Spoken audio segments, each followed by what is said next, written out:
Parents మెచ్చిన university Sankalchand Patel university Gujarat.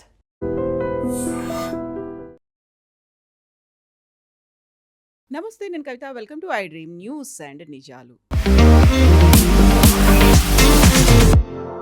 Operation Kagar ఏర్పాటు చేసినప్పుడు గత ఏడాది కేంద్ర మంత్రి అమిత్ షా ఒక మాట అనౌన్స్ చేశారు. 2026 మార్చ్ 31 కల్లా నక్సలైట్లని మేము రూపుమాపుతాము అనేది. ఇక్కడ నక్సలిజం లేకుండా చేస్తామని, త్వరలోనే దానికి ఎండ్ కార్డ్ పడబోతోంది అనేటువంటి మాటలు వినిపిస్తున్నాయి. తాజాగా మావోయిస్ట్ అగ్రనేత దేవ్జీ లొంగుబాటు తర్వాత తెలంగాణలో శాంతియుతంగా మావోయిస్టుల లొంగుబాటు పూర్తయింది అనేటువంటి ఒక మాట కూడా వినిపిస్తోంది.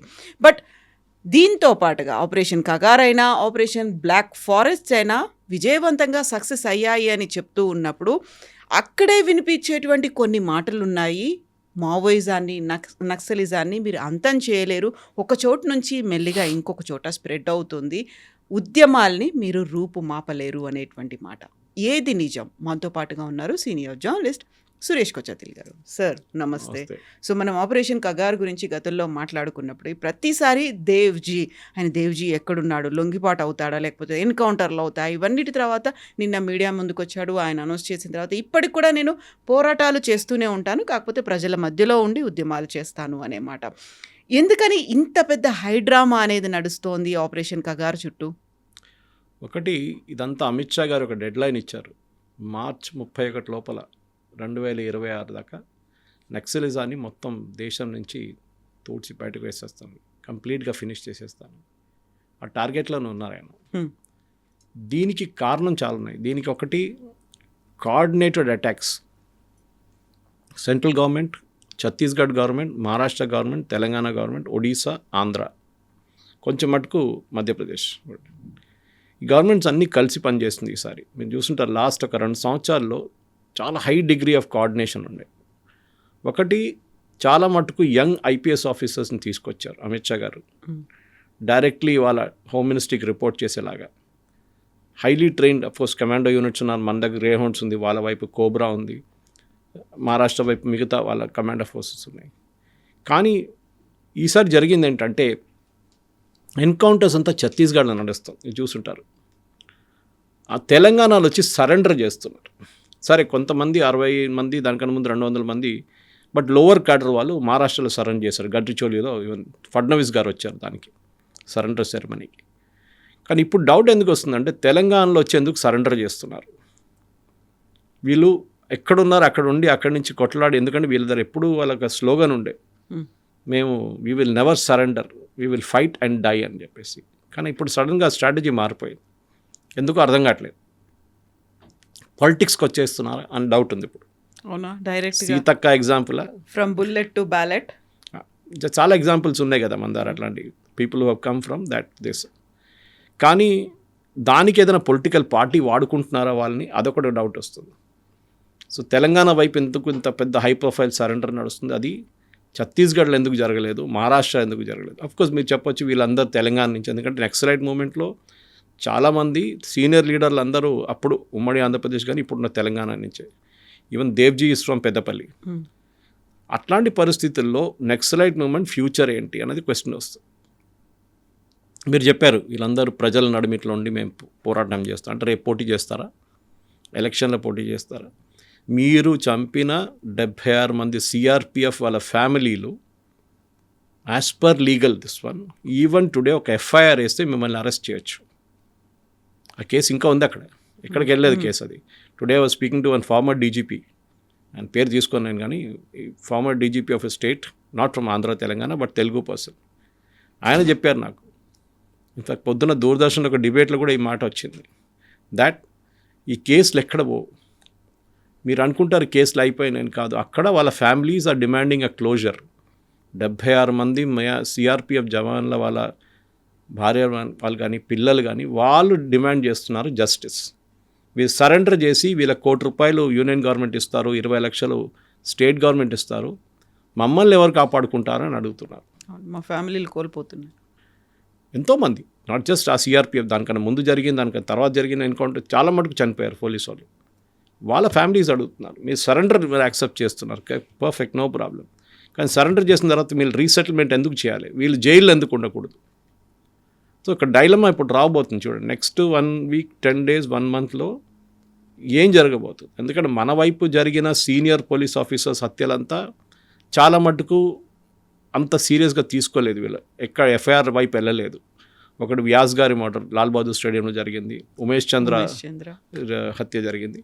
కానీ దానికి వాళ్ళ ఫ్యామిలీ అడగడమో లేకుంటే వాళ్ళ ఫ్యామిలీ జస్టిస్ చేయడం కానీ ఇప్పుడు ఇవాళ పొద్దున్న నుంచి వినబడుతుంది సిఆర్పిఎఫ్ వాళ్ళ ఫ్యామిలీస్ డిమాండ్ చేస్తున్నారు, వీళ్ళని సరెండర్ చేసి మీరు విఐపి లాగా చూసుకుంటున్నారు, వాళ్ళ వైపు ఎందుకు చర్యలు తీసుకుంటలేరు అని. సరే, ఈ నక్సలిజం మూమెంట్ మనకు అందరూ తెలిసిందే, that it started in Telangana. చాలా మటుకు ఇక్కడి నుంచే మొదలైంది. నేను చదివింది ఉస్మానియా యూనివర్సిటీలో, స్కూల్లో చదివాను. ఉస్మానియా యూనివర్సిటీ స్కూల్ కూడా ఉంది, మోడల్ హై స్కూల్, అక్కడ చదివాను. ఆ టైంలో it was at speak Naxalism movement. అప్పుడే పీడిఎస్యు, ఆర్ఎస్యు వీళ్ళందరూ ఉన్నారు. నేను కాలేజ్ లెవెల్కి వచ్చినప్పుడు వాళ్ళు రిక్రూటర్స్, వాళ్ళు technical recruiters for Naxal movement. చాలా మటుకు ఇట్లాంటి నక్సలిజం లీడర్స్, టాప్ లీడర్స్ అంతా తెలంగాణలో ఇంజనీరింగ్ కాలేజ్ చదువుకోవచ్చిన వాళ్ళు. కవిత గారు వాళ్ళ ఫిలాసఫీ మారిపోయింది. మేము పేదోళ్ళ కోసం పోరాడుతున్నాము, ట్రైబల్స్ కోసం పోరాడుతున్నాము, వాళ్ళ రైట్స్ కోసం పోరాడుతున్నాం అని చెప్పిన వాళ్ళు తర్వాత కాంట్రాక్టర్స్తోని కుమ్మక్కై వాళ్ళ దగ్గర డబ్బులు తీసుకొని వాళ్ళు, నేను అలిగేషన్ డైరెక్ట్గా చేయట్లేదు కానీ చాలా సోర్సెస్తో వచ్చినాయి, వాళ్ళ ఫ్యామిలీస్కి ఆ డబ్బులు పంపించి ఓవర్ గ్రౌండ్ ఉన్న వాళ్ళ ఫ్యామిలీకి పంపించి పొలాలు కొనుక్కున్నారు, ఇల్లు కొనుక్కున్నారు అని ఆరోపణలు ఉన్నాయి. అది నిజమో కాదో మనకు తెలియదు కానీ చాలా మటుకు ఈ డబ్బులే మెయిన్ ప్రాబ్లం. దాంతో ఆయుధాలు కొనుక్కున్నారు. ఆయుధాలు డంప్లు అక్కడెక్కడ ఉంటుంది. కొంతమంది ఎన్కౌంటర్ చేసిన తర్వాత డంప్ ఎక్కడ అని తెలియదు. ఇప్పుడు డబ్బులు దాచిపెట్టారు. కొంచెం సెంట్రల్ కమిషన్ కొంచెం డబ్బులు తీసుకుంటారు, లోవర్ లెవెల్ కార్డర్స్కి మిగతా డబ్బులు ఇచ్చేస్తారు. అది వాళ్ళ ప్రొఫెషనలిజం దాంట్లో మెచ్చుకోవాలి. They are running like a proper state. వాళ్ళ లాజిక్ ఏంటంటే నార్త్ ఈస్ట్లో అదే నడుస్తుంది. మీరు కొన్ని ఏరియాస్లో, నాగా ఏరియాస్కి అంత వెళ్తే ట్యాక్స్ కలెక్ట్ చేస్తారు వాళ్ళు. State with in a state అయిపోయింది అది. అక్కడ వస్తున్న బండి మీద టోల్ కలెక్ట్ చేస్తారు వాళ్ళు. సెంట్రల్ గవర్నమెంట్ అనేది సంబంధం లేదు వాళ్ళకి. కానీ వాళ్ళు ఏమంటారంటే మా ఉద్యమం నడిపించాలంటే డబ్బులు కావాలి, డబ్బులు కావాలంటే ఇట్లాంటి పనులు చేయాల్సి వస్తుంది అనమాట. సో నక్సలిజం ఇక్కడ జరిగిందంటే ఐ థింక్ 2-3 మెయిన్ రీజన్. ఒకటి సోను సరెండర్ ఒకటి ఉండే, that was a turning point. ఎందుకంటే స్ట్రాటజిక్ లెవెల్లో మీరు అక్కడ ఏం నడుస్తుంది అనేది, సెంట్రల్ కమిటీలో పాలిట్ బ్యూరోలో ఏం నడుస్తుంది చాలా మటుకు గవర్నమెంట్కి, పోలీస్కి అక్కడి నుంచి చాలా మటుకు క్లారిటీ వచ్చింది. దాని తర్వాత చూడండి మిగతా అందరూ సరెండర్ చేసుకుంటూ వస్తున్నారు. వీళ్ళందరూ సోను సరెండర్ చేసిన టైంలో ఆయన్ని మీరు వ్యతిరేకంగా చాలా మటుకు ఆరోపణలు చేశారు, మీరు అమ్ముడు పోయారు అది ఇది అని చెప్పేసి. కానీ స్ట్రాటజిక్గా మిస్టేక్ ఎక్కడో జరిగింది మిలిటరీ టర్మ్స్లో. అది గెరిలా వార్ఫేర్ నుంచి ఒక మొబైల్ వార్ఫేర్కి వచ్చిన తప్పు అని చెప్తున్నారు ఇప్పుడు. దాని గురించి కొంచెం మీడియా రిపోర్ట్స్ కూడా వచ్చినాయి. ఏంటి గెరిలా వార్ఫేర్? మనకందరూ తెలిసే మావో చెప్పారు ఒక టైంలో, power flows in the barrel of the gun. కానీ దానికి ఇంకో స్టేట్మెంట్ కూడా ఉంది దాని తర్వాత, ఆ గన్ కంట్రోల్ చేసేది గవర్నమెంట్ ఉండాలని చెప్పి అదొకటి ఉంటుంది. ఎవరి చేతిలో పడితే వాళ్ళ చేతిలో ఉండొద్దు అని చెప్పి. సో నక్సలిజం అనేది ఒక మనకు గెరిలా వార్ఫేర్ తీసుకుంటే బెస్ట్ ఎగ్జాంపుల్ ఇస్ వియట్నాం. ఎంత పెద్ద ఒక యుఎస్ ఆర్మీని చిన్న వణికించిందంట. అండ్ అది ఇట్ వాజ్ అమేజింగ్ థింగ్, దాంట్లో డౌట్ లేదు దాంట్లో.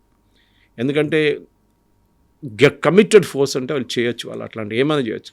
కానీ మనం చూడాల్సిందంటే why Sukma, why Bijapur, why Kanker, why Gadchiroli, ఎందుకని మనం ఆలోచించాలి. ఎందుకంటే ఈ ఏరియాస్ అంతా ఒకటి ట్రైబల్, నెక్స్ట్ పవర్టీ డ్రివన్. మనకు ఇండిపెండెన్స్ వచ్చినప్పటి నుంచి మనం ఇట్లాంటి ఏరియాస్ని కంప్లీట్గా నెగ్లెక్ట్ చేసాం, దాంట్లో డౌట్ లేదు. ఒక అబ్బాయినో అమ్మాయినో నక్సలిజంలో తీసుకోవాలంటే చాలా ఈజీ. ఇంజనీరింగ్ చేసినావు అంటే మంచిది. ఇంకా వాడి దగ్గర వెళ్ళి చెప్తాను నీకేముంది, నీ దగ్గర ఏముంది, నువ్వు చదువుకున్నా, ఉద్యోగం వచ్చిందా, రాలేదు కదా. అక్కడ చూడు పక్కన కాంట్రాక్టర్ చూడు, 5 అంతస్తుల బిల్డింగ్ కట్టుకున్నాడు, 10 కార్లు ఉన్నాయి, ఇంతమంది పనులు ఉన్నారు ఇంట్లో, కోట్లు ఉన్నాడు, ఫారిన్ హాలిడేస్కి వెళ్తారు. నువ్వేం చేసావు, నీకేం వచ్చింది? దెన్ న్యాచురల్లీ ఆ బ్రెయిన్ వాష్ చేసి తీసుకెళ్ళిపోతారు. కానీ వీళ్ళు చూడండి 30-40 సంవత్సరాలు అడవిలో ఉన్నారు వీళ్ళు. ప్రతిరోజు 12 కిలోమీటర్ 14 కిలోమీటర్లు నడుస్తారు. So life is not easy ఆ టైంలో కూడా. కానీ వీళ్ళది ఏం జరిగిందంటే కవిత గారు over a period of time ఈ స్ట్రాటజీ మార్చిన దాంట్లోనే మేజర్ తప్పు వచ్చింది వీళ్ళకి. ఎస్పెషలీ లాస్ట్ 10 సంవత్సరాలు మీరు చూసుంటారు. ఏ టైంలో కొండపల్లి సీతారామయ్య గారి పీడబ్ల్యూజీ నుంచి తీసుకొచ్చి దాంట్లో సిపిఐ, మావోయిస్ట్ కలిసి అందరు చేసిన దాని ప్రకారం కూడా అక్కడి నుంచి ఒక చేంజ్ ఆఫ్ స్ట్రాటజీ వచ్చింది వీళ్ళ దాంట్లో. చాలా మటుకు సక్సీడ్ అయ్యారు వీళ్ళు.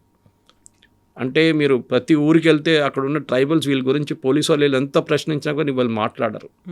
పోలీసు వాళ్ళు భయపడుతుండే ఒక ఏరియాలో ఎంటర్ కావడానికి. లిబరేటెడ్ ఏరియాస్ అని స్టేట్మెంట్ కూడా ఇచ్చారు వాళ్ళు సిపి. ఈ ఏరియాస్ అన్ని దండకారణ్య బెల్ట్లో చాలా మటుకు లిబరేటెడ్ ఏరియాస్ ఉందని చెప్పేసి. కానీ ఏం చూసాను, 160 డిస్టర్బ్ డిస్ట్రిక్ట్స్ నుంచి ఇప్పుడు 6కి తగ్గింది. ఇప్పుడు 6 కూడా 4 అయిపోతుంది. ఇంకా బహుశా మార్చ్ 31 లోపల that will also be declared free. ఎందుకంటే ఇవాళ ఒక స్టేట్మెంట్ వచ్చింది, ఛత్తీస్గఢ్లో 14 మంది నక్సలైట్ సరెండర్ కాబోతున్నారు. దాంట్లో ఒకరు తెలంగాణ నుంచి, మిగతా 13 మంది ఛత్తీస్గఢ్ నుంచి. అంటే చాలు ఛత్తీస్గఢ్ హోమ్ మినిస్టర్కి అపీల్ చేశారు, మమ్మల్ని ఎన్కౌంటర్ చేయకండి, మేము రేడియోలో మాకు అప్రూవల్ ఇచ్చేసేయండి మీరు, మేము వచ్చి సరెండర్ చేసేస్తామని చెప్పి. సో చూడండి, ప్రతి జిల్లాలో ఇప్పుడు I think this only 1 guy missing now. బిస్రీ అని ఒకరున్నారు, ఈజ్ మిస్సింగ్. జార్ఖండ్లో ఎక్కడ ఉన్నారు, వాళ్ళని కూడా ఆయన కూడా వేసుకుంటారు పోలీసు వాళ్ళు. Definite, that is also sure. కానీ మనకు సోషల్ ప్రాబ్లంగా చూస్తే, సరే మీరు ఇప్పుడు డెవలప్మెంట్ తీసుకొచ్చారు, సుక్మాకి 70 సంవత్సరాల తర్వాత ఒక బస్సు వచ్చింది, స్కూల్ కడుతున్నారు, హాస్పిటల్ కడుతున్నారు, రోడ్లు వేస్తున్నారు, మొబైల్ టవర్స్ కనెక్ట్ చేస్తున్నారు. ఇదంతా డెవలప్మెంట్. అంతకుముందు వరకు అది జనతన సర్కార్ అని వాళ్ళే రన్ చేసుకుంటూ ఉండేవాళ్ళు. వాళ్ళు మొబైల్ టవర్స్ రావద్దన్నారు, ఎందుకు వస్తే మళ్ళీ వాళ్ళ మీదే దాడి జరుగుతుంది, కమ్యూనికేట్ చేయడానికి చాలా పెద్ద ప్రాబ్లం ఉంటుంది. సో దానికనమాట డెవలప్మెంట్ రాకుండా వాళ్ళు కూడా చూసుకున్నారు నక్సలైట్స్. ఎందుకంటే బస్సు వస్తే మళ్ళీ ఏంటి, వీళ్ళు బయటికి వెళ్తే మళ్ళీ బయట ఉన్న డెవలప్మెంట్ చూస్తారు. మీరు మొన్న కూడా చూసుంటారు, ఈ సరెండర్ చేసిన కొంత సీనియర్ నక్సలైట్ లీడర్స్ని మన తెలంగాణ పోలీస్ హైటెక్ సిటీ అంతా తిప్పారంట. డెవలప్మెంట్ చూడండి, ఇది చూడండి, మీరు అడవిలో ఉన్నారు ఇన్ని సంవత్సరాల నుంచి, ఇప్పుడు పిల్లలకి మేము మీ ఊరు నుంచి వచ్చే పిల్లలు కూడా ఇట్లాంటి ప్లేసెస్లో ఉద్యోగం వస్తుంది, ఇంజనీరింగ్ చేసినా కానీ ఏం చేసినా కానీ. అది దట్ ఈస్ బేసిక్లీ ఒక రివర్స్ బ్రెయిన్ వాషింగ్ అని చెప్పొచ్చు. అది ముందైతే ఉల్టా వెళ్తుండే, ఇప్పుడు ఇటువైపు వచ్చేసి. కానీ ఆ రోజు ఉస్మానియా యూనివర్సిటీలో ఉన్న నక్సలిజం మూమెంట్కి ఇప్పుడున్న ఉస్మానియా యూనివర్సిటీకి ఉన్న నక్సలిజం మూమెంట్కి సంబంధమే లేదు. ఇప్పుడు ఉస్మానియాలో వైపౌట్ అయిపోయారు కంప్లీట్. ఒక టైంలో నల్లమలకి వెళ్ళాలంటే భయపడుతుండే, అక్కడ బ్లూ టార్పోలిన్ వేసుకొని ఎవరైనా ఉంటే పోలీసు వాళ్ళకి డౌట్ వస్తుంది అప్పుడు ఇమీడియట్గా నక్సలైట్స్ వచ్చేసారని. ఆయన ఈ పీస్ టాక్స్ అని పెట్టిన దానికి చాలా క్లియర్గా that is a strategic blunder. ఎందుకంటే రీగ్రూప్ చేసుకున్నారు ఇమీడియట్గా. ఆ రోజు ఆ 10-15 రోజులు ఒక నెల పాటు సీజ్ ఫైర్ పెట్టింది తప్పు. తర్వాత తెలిసింది ఆయనకు కూడా, but it's too late by then.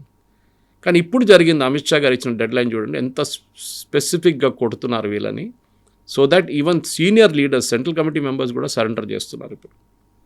కానీ ముందుకెళ్ళి ఇంకేం జరుగుతుంది, ఇది రీగ్రూప్ అయ్యి మళ్ళీ ఇంకేమైనా రూపంలో వస్తుంది. ఎందుకంటే ఇదే అయిపోతుంది. ఎందుకంటే అక్కడ నుంచి నక్సల్బరీ వెస్ట్ బెంగాల్ నుంచి మన దగ్గరకు వచ్చింది, ఇక్కడ నుంచి మళ్ళీ ఇక్కడ అన్నోన్ ప్లేసెస్లోకి వెళ్ళిపోయి అక్కడ ఏమన్నా స్ప్రెడ్ అవుతుందా అని ఎప్పుడు అందరు అడుగుతుంది. ఇక్కడ ముందు కూడా చాలాసార్లు చెప్పాను, నన్ను చాలామంది అడుగుతారు, సురేష్ గారు వెస్ట్ బెంగాల్లో నక్సల్బారీలో మొదలైన నక్సలిజం ఇప్పుడు అక్కడ లేదే.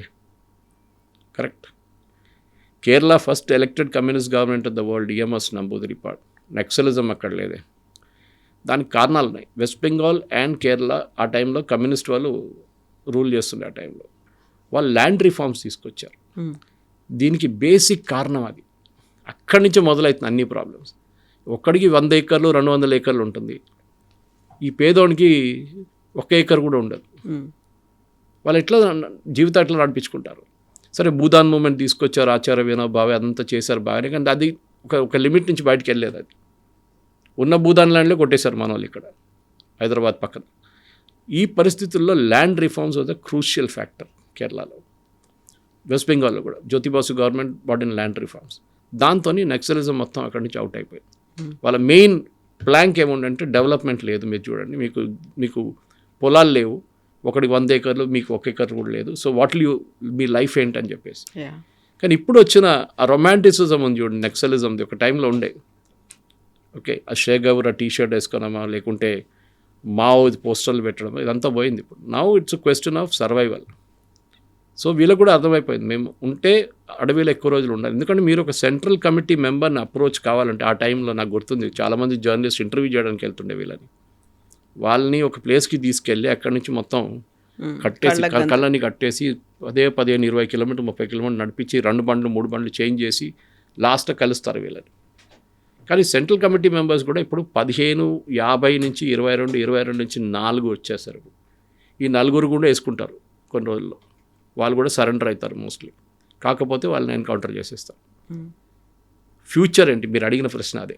ఎగ్జాక్ట్లీ. ఇప్పుడు సరెండర్ అవుతారు, లేకపోతే ఎన్కౌంటర్ చేస్తారు అంటే బెదిరించి మరి భయపెట్టి, లేదు మీరు సరెండర్ కాకపోతే మీ ప్రాణాలు తీస్తాము అంత డైరెక్ట్గా చెప్పడం. ఇప్పటిదాకా మనకు మానవ హక్కులు, ఇలాంటి పౌర హక్కులు అనేవి ఉన్నాయి కదా, అలా ఎలా చేస్తారు? వాళ్ళు కూడా they are fighting for a reason. వాళ్ళు ఇంతకాలం చేస్తూ వచ్చారు కదా, మీకెందుకు ఇంత రాజ్యం ఇంత అహంకారంతో ఎందుకు చేస్తోంది అనేది?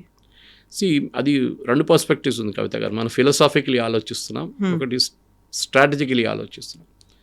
There is a state which is Indian government, ఇక్కడ నక్సలిజం, నడిమిట ప్రజలు. వీళ్ళ కోసం ఏంటంటే వీళ్ళు ఫైట్ చేస్తున్న ఈ ట్రైబల్స్ కోసం, ఒక పోర్షన్ వాళ్ళ కోసం. మీకు సౌకర్యాలు గవర్నమెంట్ కల్పిస్తలేదు, మిమ్మల్ని చూసుకుంటలేరు. అండ్ అక్కడ ఉన్నటువంటి ప్రకృతిని ధ్వంసం చేస్తున్నారు. మీరు డెవలప్మెంట్ మైనింగ్ చేస్తున్నారని. సరే, మన అరకు వైపు ఉండొచ్చు, ఒరిస్సా వైపు ఉండొచ్చు, జార్ఖండ్ వైపు ఉండొచ్చు, మైనింగ్ కరెక్ట్, వాళ్ళు to a certain extent correct. కానీ దాంట్లో సెక్యూరిటీ ఫోర్స్ని చంపడం ఎందుకండి? Because security forces represent the state. మనం మళ్ళీ ఆ సిఆర్పిఎఫ్ ఇన్సిడెంట్ గురించి మాట్లాడుతున్నాం. అదే రోజు చంపిన రోజు నెక్స్ట్ డే జేఎన్యూలో పండుగ చేసుకున్నారు అక్కడున్న నక్సలైట్స్. ఏది 76 మంది చనిపోయిన దాన్ని సెలబ్రేట్ చేసుకున్నారు. పెద్ద చాలా మంది కోపం వచ్చిందని, డెఫినెట్గా కోపం వస్తుంది. తో పోలీస్ వైపు నుంచి చూస్తే వాళ్ళు స్టేట్ని రిప్రజెంట్ చేస్తున్నారు. వాళ్ళకి లా అండ్ ఆర్డర్ని మెయింటైన్ చేయాల్సి వస్తుంది. వాళ్ళ దాంట్లో కూడా సీనియర్, నేను చెప్పాను కదా, వ్యాస్ గారు కానీ ఉమేష్ చంద్ర, వీళ్ళందరూ చనిపోయారు, చాలామంది చనిపోయారు. అట్లా ఎస్పీలు చాలా మటుకు, ఈవెన్ లీడర్స్, పొలిటికల్ లీడర్స్, మన ఫార్మర్ స్పీకర్ అండ్ యంగ్స్టర్ చంపేశారు ఆయన్ని. అట్లాంటి చాలామంది ఉన్నారు. ఈవెన్ మన మాధవరెడ్డి గారు ఆలమ్న టీము ఆయన. సో దట్ ఎంటైర్ థింగ్ ఒక స్టేట్ వర్సెస్ నక్సలైట్స్ అని వచ్చేసింది. అది క్లాస్ ఎనిమీ, వీళ్ళ కాన్సెప్ట్ అదే కదా. నేను వాళ్ళ థియరీ క్లాస్కి వెళ్తే ఇదే నేర్పిస్తారు. క్లాస్ ఎనిమీ బూర్జువా, వాని చంపాలి అంతే. So that is represented by security forces. So మన వైపు నుంచి సెక్యూరిటీ ఫోర్సెస్కి ఫ్రీ హ్యాండ్ ఇవ్వలేదు చాలా సంవత్సరాల నుంచి. కంప్లీట్ మధ్యప్రదేశ్ కాంగ్రెస్ పార్టీని వైపౌట్ చేశారు వీళ్ళు, విద్యాచరణ్ శుక్లాతో సహా. అప్పుడు ఎందుకు చేయలేదు కాంగ్రెస్ వాళ్ళు? మన్మోహన్ సింగ్ గవర్నమెంట్లో మన్మోహన్ సింగే చెప్పారు the biggest threat, internal threat is Naxalites. కానీ మీరు ఎందుకు ఏం చేయలేదు ఆ టైంలో? ఎందుకంటే వీళ్ళకి భయం ఉండే. ఒకటి, చేస్తే మా రిప్రజెంటేటివ్స్ మీద దాడి చేస్తారా, మా కాంగ్రెస్ లీడర్ని ఉండనిస్తారా, చాలా కాంట్రవర్సీస్ ఉన్నాయి దాంట్లో. కానీ అమిత్ షా గారు ఒక డిసిషన్ తీసుకున్నారు, yes we're going to finish it off once for all. అది వాళ్ళ స్ట్రాటజిక్ డైరెక్షన్ ఉండొచ్చు. బీజేపీకి నక్సలైట్స్కి ఎప్పుడు ఒక రిలేషన్షిప్ లేకుండే. చాలా మటుకు ఇక్కడ కాంగ్రెస్ వాళ్ళు చేసుకున్నారు, కానీ అక్కడ అది లేకుండా సరెండర్ పాలసీ ఉంది ఇప్పుడు కూడా తెలంగాణలో. బీజేపీ వచ్చిన తర్వాత ఈ గివ్ ఎ ఫ్రీ హ్యాండ్. నేను చెప్పినట్లు ఒక యంగ్ ఐపీఎస్ ఆఫీసర్స్ తీసుకొచ్చారు, టార్గెట్ ఇచ్చేశారు, you have to do it, మీకు ఏం కావాలంటే చెప్పండి ఇస్తాను. ఎందుకంటే నక్సలిజంని కొట్టడానికి 2 ఆయుధాలు ఉన్నాయి మెయిన్గా. ఒకటి human intelligence, next technical intelligence. Human intelligence అంటే ఏం లేదు, డబ్బులు విపరీతంగా ఖర్చు పెట్టి అక్కడున్న ఎవరెవరు వీళ్ళతో తోడున్నారో వాళ్ళని కొనుక్కోవడం. ఒకసారి వాళ్ళ దగ్గర నుంచి ఇన్ఫర్మేషన్ వస్తే ఎన్కౌంటర్ చేయడం. ఎన్కౌంటర్ చేయగానే మన వరవర్రావు గారు, హరగోపాల్ గారి వాళ్ళు వెళ్తారు, అక్కడ వెళ్ళి ప్రొటెస్ట్ చేస్తారు, హైకోర్టుకి వెళ్తారు, పోస్ట్మార్టం చేయించమంటారు. ఒక వారం తర్వాత అందరు మర్చిపోతారు. ఇదే ఒక సైకిల్ రిపీట్ అవుతుంది. కానీ ఈ సైకిల్ ఎక్కడో ఒక ప్లేస్లో బ్రేక్ చేయాలంటే ఆ తప్పు జరిగింది సెంట్రల్ మిలిటరీ కమిషన్ది, shifting from guerrilla warfare to open warfare. Open వార్ఫేర్లో న్యాచురల్లీ మీరు ఎక్స్పోజ్ అయిపోతారు, న్యాచురలీగా. అన్లెస్ మీరు తిక్కన అడవి లోపల ఉంటేనే మీకు అడ్వాంటేజ్ ఉంటుంది. కానీ మీరు ఒక రోడ్ పక్కన ఉన్న దాని నుంచి మీరు ఫైరింగ్ చేస్తారు, అదే జరుగుతుంది కదా మోస్ట్లీ. మైండ్ బ్లాస్ట్ చేసిన తర్వాత ఫైరింగ్ ఉంటుంది. కానీ ఆ స్ట్రాటజీ తీసుకొచ్చిన తప్పని వీళ్ళ పాలిట్ బ్యూరో అడ్మిట్ చేశారు.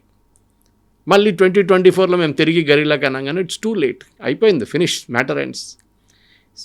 సెకండ్ ఏంటంటే కవిత గారు, గ్రౌండ్ లెవెల్ రిక్రూట్మెంట్ లేదు.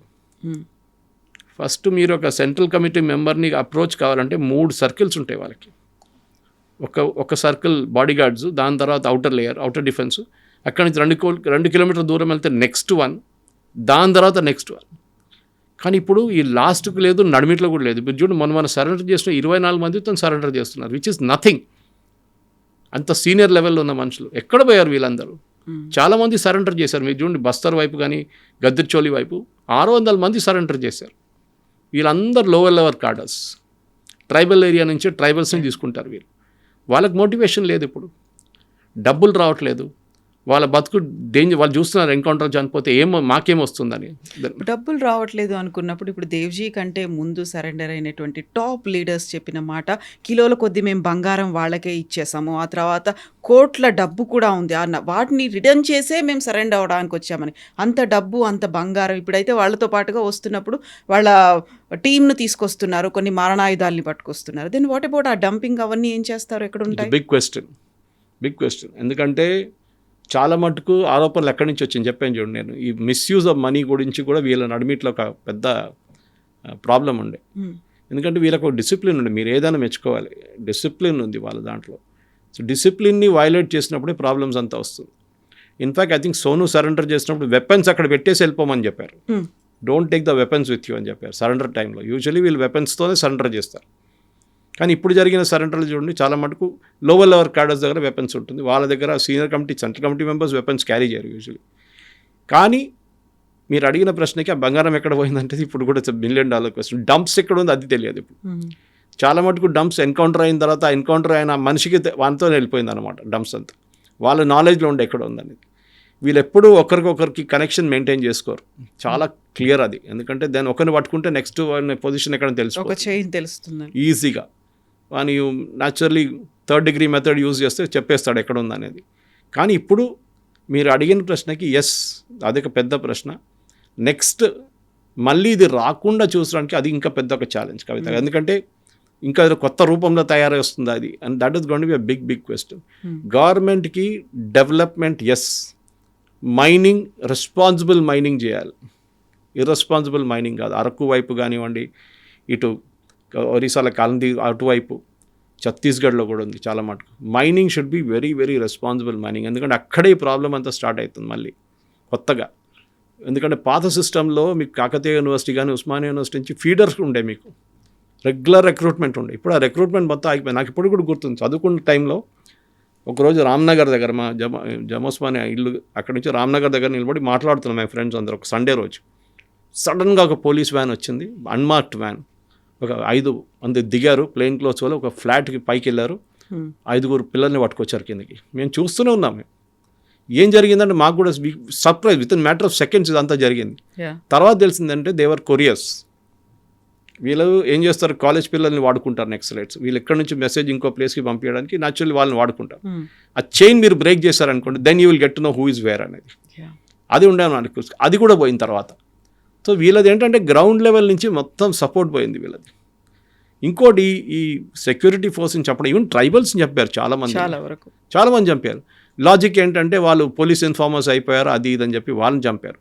కొంతమందిని ఇవాళ డీజీపీ గారు చెప్పారు నాకు, ఉరి తీశారు చంపకుండా. ఐసిస్ ఎట్లా ఆడుకున్నారు, ఈవెన్ సెక్యూరిటీ ఫోర్సెస్ మన సిఆర్పిఎఫ్ వాళ్ళు చంపిన తర్వాత తల కట్ చేసి ఫుట్బాల్ ఆడుకున్నారంట వీళ్ళు.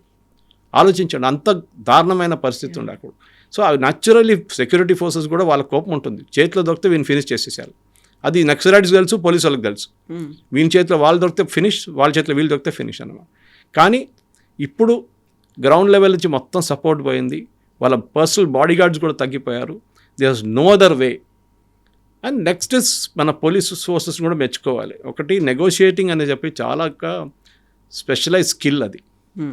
మీరు డైరెక్ట్గా మాట్లాడితే పెద్ద ప్రాబ్లం అవుతుంది. రేపు పోలీసు వాళ్ళు మాట్లాడుతున్నారు నక్సలైట్స్ వాళ్ళు, ఇండైరెక్ట్గా మాట్లాడాల్సి వస్తుంది థర్డ్ పార్టీతో.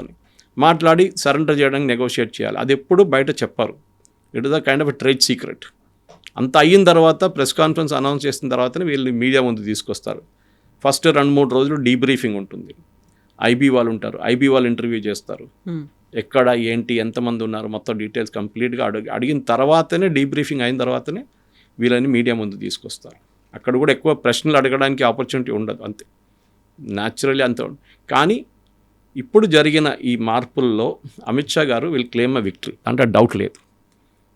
Yes proved that central government, state government కలిసి పనిచేస్తే నక్సల్ మూమెంట్ అనే మూమెంట్ని ఆపొచ్చు అని ఒక క్లాసిక్ ఎగ్జాంపుల్ అది. దీనికన్నా ముందున్న గవర్నమెంట్స్ ఎందుకు చేయలేదు అనేది, అది రమణ్ సింగ్ గవర్నమెంట్ ఛత్తీస్గఢ్లో ఉండొచ్చు, అప్పుడు బీజేపీ, దాని తర్వాత భూపేష్ బఘెల్ గవర్నమెంట్ కాంగ్రెస్ది, ఇప్పుడున్న గవర్నమెంట్, ముగ్గురు పనిచేశారు. కానీ భూపేష్ బఘెల్ గవర్నమెంట్ కొంచెం వీక్ అయిపోయారు నడిమిట్లో, అక్కడే ప్రాబ్లం వచ్చింది. ఒరిస్సా వైపు బీజేడీ నుంచి బీజేపీ గవర్నమెంట్ మూవ్ అయినప్పుడు మళ్ళీ మొదలైంది అక్కడి నుంచి ప్రెషర్. మధ్యప్రదేశ్ ఎనీవే బీజేపీ తరఫు ఉండే, అటువైపు ఫడ్నవీస్. ఇప్పుడున్న పరిస్థితుల్లో డెవలప్మెంట్ అనేది గవర్నమెంట్ ఆన్ గ్రౌండ్ చూపియాల్సి వస్తుంది. They have to show visible improvement. Adivasi పిల్లలు నాకు ఇప్పుడు కూడా గుర్తుంది, మేము ఇక్కడ నల్లమల వైపు క్యాంపులు చేస్తున్నప్పుడు, మెడికల్ క్యాంపులు అని చేస్తున్నప్పుడు అక్కడ ఉన్న ట్రైబల్స్, మన చెంచు ట్రైబల్స్, వాళ్ళు ఆర్చరీలో ఎక్స్పర్ట్స్, వాళ్ళు చాలా బాగుంటుంది. సో ఈ ఆర్చరీ ఫౌండేషన్ ఆఫ్ తెలంగాణ ఏం చేశారంటే, అప్పుడు ఉమ్మడి ఆంధ్రప్రదేశ్ ఉండే తెలంగాణ ఫౌండేషన్, తెలంగాణ వాళ్ళు వీళ్ళ కోసం కాంపిటీషన్ ఆర్గనైజ్ చేశారు ఈ మెడికల్ క్యాంప్తో సహా. దాంట్లో 10 మంది 15 మంది ఐడెంటిఫై చేశారు, చాలా మంచి వాళ్ళని మన ఎస్ఐకి పంపించి పటియాలాలో కోచింగ్ ఇచ్చారు, స్పెషలైజ్డ్. అక్కడ కాకుండా ఇక్కడ ఢిల్లీలో ఎక్కడో ప్లేస్లో చేశారు వీళ్ళు. That is important. వాళ్ళని ఆ టాలెంట్ యూజ్ చేసుకుంటే ట్రైబల్స్ వాళ్ళు బయటికి ఎక్కువ రారు, ట్రైబల్స్ ఇట్లా. కానీ వాళ్ళ ఆర్చరీ వాళ్ళకొక లింబారామ్ తీసుకోండి, నేషనల్ లెవెల్ ఛాంపియన్ ఉండి, ఇవాళ international level. Lot of people like that వాళ్ళు ట్రైబల్ బ్యాక్గ్రౌండ్ నుంచి వస్తారు వాళ్ళు. ఇది చేయాలన్నమాట. వాళ్ళకున్న స్కిల్స్ మనం వాడుకో. నల్లమలకి వెళ్తే మీరు ఆ నల్లమల పక్కన మెయిన్ ఏరియా మన్ననూరు క్రాస్ చేసి కొంచెం ముందు వెళ్ళగానే గుడి పక్కన, గుడి నుంచి ముందుకెళ్ళి అక్కడ సున్నిపెంట అనుకుంటా, అక్కడ దగ్గరే ఒక షాప్ ఉంది వీళ్ళది, గిరిజన్ కార్పొరేషన్ సోప్ అమ్ముతుంది. ఇప్పుడు ఉందో లేదో తెలియదు, I'm talking of 6-7 years ago. Soap, tribal gum అమ్ముతారు, ట్రైబల్ అమ్ముతారు, ఈ సోప్ నట్స్ అమ్ముతారు, హనీ ఉంటుంది. See this is where it has to come from. వాళ్ళకు ఒక ఉపాధి ఉంటేనే వాళ్ళు దాని మీద బతకొచ్చు. వీళ్ళని ఎక్స్ప్లాయిట్ చేస్తుండే ఈ మర్చెంట్స్. సోప్ నట్స్ తీసుకొస్తే చిల్లర డబ్బులు ఇస్తారు, మళ్ళీ మార్కెట్లో దానికన్నా 100 సార్లు ఎక్కువ రేట్లో అమ్ముకుంటారు.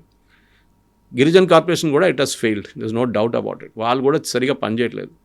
సో వీళ్ళని ఇప్పుడు నెక్స్ట్ లెవెల్కి తీసుకురావాలంటే డెవలప్మెంట్లో ఒకటి మీరు వాళ్ళకొక ఎంప్లాయ్మెంట్ సోర్స్ చూపించాల్సి వస్తుంది. రెండవది వాళ్ళ పిల్లలకి చదువు చెప్పాల్సి వస్తుంది. మూడవది హౌసింగ్. ఇప్పుడు లీడర్లకు ఒకటి ₹1 ఇచ్చి మాకేమి ఇచ్చారని అడిగే ఇప్పుడు వస్తుంది చూడండి, నెక్స్ట్ అది అక్విజిషన్ వస్తుంది.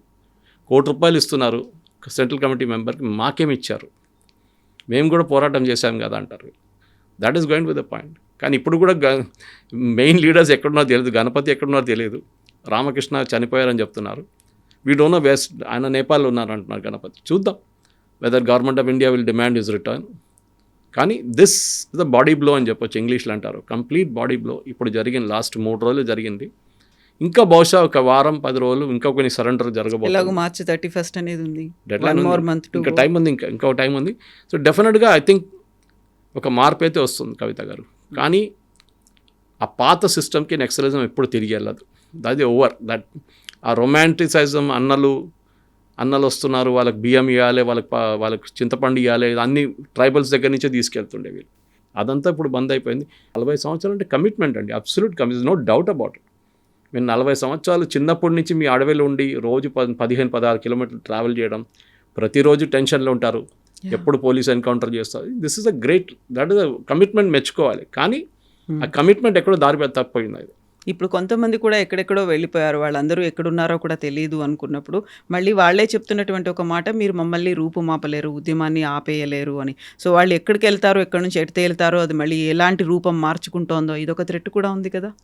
ఇంగ్లీష్లో ఒక సేయింగ్ ఉంది, 18 సంవత్సరాల్లో మీరు కమ్యూనిస్ట్ కాకపోతే ఎప్పటికీ కాలేరు, మీరు something is wrong with your heart. 30 సంవత్సరాలు మీరు కమ్యూనిస్ట్గా ఉండిపోతే then something is wrong with your brain. అంటే కమ్యూనిజం అనేది ఇనిషియల్ ఫిలాసఫీలో నేను చెప్పాను చూడండి, షేక్ బాబురా టీషర్ట్స్ వేసుకొని తిరగడము, ఆ రోజుల్లో ఉస్మానియా యూనివర్సిటీలో పెద్ద ఇది వాళ్ళ పోరాటము, వాళ్ళ అప్పుడు ఏబీవీపీ లేకుండా ఎస్ఎఫ్ఐ లేకుండా, దాని తర్వాత కదా వాళ్ళందరూ వచ్చారు. ఆ రొమాంటిసిజం అని చూడండి, అది పోయింది కంప్లీట్గా. Now it's a question of practical survival. Lower level cadre recruitment లేకుండా అక్కడి నుంచి నక్సలిజం మూమెంట్ మొత్తం దెబ్బతిన్నది. టాప్ లీడర్షిప్ ఉండి ఒక్కటే నడిపిలేరు కదా, ఆర్మీలో కూడా జవాన్లు కావాలి కదా. Only GOC command, brigadier, lieutenant colonel ఉంటే నడవదు. You need people down the ranks. ఆ కమిట్మెంట్ 90s 2000 దాకా వచ్చిన కమిట్మెంట్ ఇప్పుడు పోయింది మొత్తం. ఇప్పుడు అందరూ మెటీరియలిస్టిక్ అయిపోయారు. పిల్లలు కూడా నేనెందుకు అడవిలో వెళ్ళి ఉండడం, అక్కడ మేము ఇక్కడ వెళ్ళి పని చేసుకుంటాం హైదరాబాద్లో వెళ్ళి, అదే జరుగుతుంది ఇప్పుడు. And I think one way it is good. కానీ ఈ ట్రైబల్స్ని వీళ్ళు వెళ్ళిపోయారని చెప్పి ఇంకా ఎక్స్ప్లాయిట్ చేయకండి, అది దట్స్ అ బిగ్ తప్పు వీళ్ళు చేయబోతుంది. గవర్నమెంట్ ఈ గిరిజన్ కార్పొరేషన్ కానీ వీళ్ళందరూ రీవైటలైజ్ చేసి ట్రైబల్స్ని వాళ్ళకి హక్కులు, వాళ్ళకి కావాల్సిన హక్కులు ఇచ్చి దెన్ డోంట్ ఇంటర్ఫియర్ ఆల్సో. అక్కడ వెళ్ళి మీరు పెద్ద పెద్ద ఫ్యాక్టరీలు పెట్టకండి, వాళ్ళ రెస్ట్రిక్టెడ్ ఏరియా ఉంటుంది, అక్కడ వాళ్ళని ఉండేయండి, వాళ్ళ వే ఆఫ్ లైఫ్ ఉంటుంది సపరేట్గా. మా ఫ్రెండ్ ఒకరు ఉన్నారు మైసూర్లో, ఛాయన్ అని చెప్పి she runs a very big honey factory, nectar fresh అని చెప్పి, మైసూర్ హైవే పక్కన. ఆమె వీళ్ళతో పనిచేస్తున్నారు నక్సలైట్తో. కర్ణాటకలో ఉన్న ఈ Okay. ట్రైబల్స్ని నక్సలైట్స్ మూవ్మెంట్కి వెళ్లకుండా ఉండడానికి ఆమె చేసిన కృషి చాలా ఉంది. సింపుల్ ఎగ్జాంపుల్ ఇస్తాను కాబట్టి, హనీ కలెక్ట్ చేసినప్పుడు అన్నిటికంటే పెద్ద ప్రాసెస్, హనీ రేటు తగ్గడానికి కారణం ఏంటంటే క్యాన్ తీసుకెళ్తారు చూడండి హనీ కలెక్ట్ చేయడానికి, అది వీళ్ళు కడగరు, క్లీన్గా మెయింటైన్ చేయరు, అదే వాడుకుంటారు. ఆ ప్రాసెస్ నేర్పియాలి. సో CFTRI వీళ్ళందరూ కలిసి they taught them the process. Each time దాన్ని స్టెరిలైజ్ చేసి Quality క్లీన్ చేసి తీసుకొస్తే మీకు క్వాలిటీ ఎక్కువ అవుతుంది, మీకు వచ్చే ఆదాయం ఎక్కువ అవుతుంది. అది చేయాలన్నమాట. సోప్ నట్స్ తీసుకొస్తారు, దాన్ని ఏం చేస్తారు, ఎండ్ ప్రోడక్ట్ ఏంటి దాన్ని గవర్నమెంట్కి ఇవ్వడం కాదు, మీ వైపు నుంచి కూడా చిన్న ఒక SME పెట్టుకోండి అక్కడ నల్లమల్లని. That will be the ideal development. అది పోలీసు వాళ్ళ వైపు నుంచి కూడా చేస్తే బాగుంటుంది, ఎందుకంటే వాళ్ళకి వీళ్ళతో కాంటాక్ట్ చాలా బాగుంటుంది. బ్యూరోక్రసీ అంత బాగా పనిచేయరు ఎప్పుడు. They should do it. I think ఇప్పుడున్న DGP గారు కానీ, శివధర్ రెడ్డి కానీ, మీరు ఎవరైనా కానివ్వండి, they should take up this as a initiative, ఒక CSR ఇనిషియేటివ్ లాగా తీసుకోవాలన్నమాట. దాంతో ట్రైబల్స్ని కూడా మీరు వీళ్ళందరూ తప్పుదారి పెట్టించారు, వాళ్ళని అందరూ రిటర్న్ తీసుకురావచ్చు. Yes, అండి. Thank you so much. Thank you very much. Thank you. And for more videos, Please subscribe to iDream. Please subscribe to iDream. Please subscribe iDream. And please subscribe to iDream. For more videos, subscribe to iDream. please like, share and subscribe to the channel. Congratulations, iDream. subscribe to iDream. Subscribe to iDream. So subscribe to iDream Media. iDream ki iDream team అందరికి huge congratulations. Please subscribe iDream Media. Please subscribe to iDream. Subscribe iDream. Please subscribe to iDream. iDream అంటే నా కళల ఛానల్ను subscribe చేసుకున్న నోరు తిరుగుతలేదు, మీరైతే గంట గుర్తు కొట్టండి. For more such videos, please subscribe to iDream. Subscribe to iDream. Please subscribe to iDream. Please subscribe iDream Media. Please do subscribe to iDream. Please subscribe to iDream Media. For best entertainment and information, please subscribe iDream. And don't forget to subscribe to iDream.